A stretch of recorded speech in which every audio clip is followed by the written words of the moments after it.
بسم اللہ الرحمن الرحیم۔ السلام علیکم ورحمۃ اللہ وبرکاتہ۔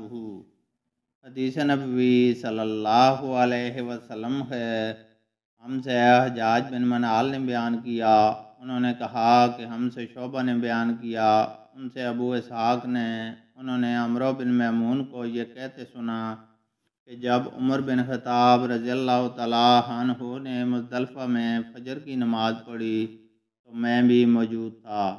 نماز کے بعد آپ ٹھہرے اور فرمایا کہ مشرکین جاہلیت میں یہاں سے سورج نکلنے سے پہلے نہیں جاتے تھے، کہتے تھے اے صبی تو چمک جا۔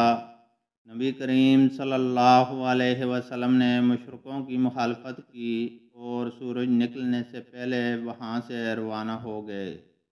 اللہ تعالیٰ سے دعا ہے کہ وہ ہمیں قرآن اور حدیث کو سننے، سمجھنے اور اس پر عمل کرنے کی توفیق عطا فرمائے، آمین۔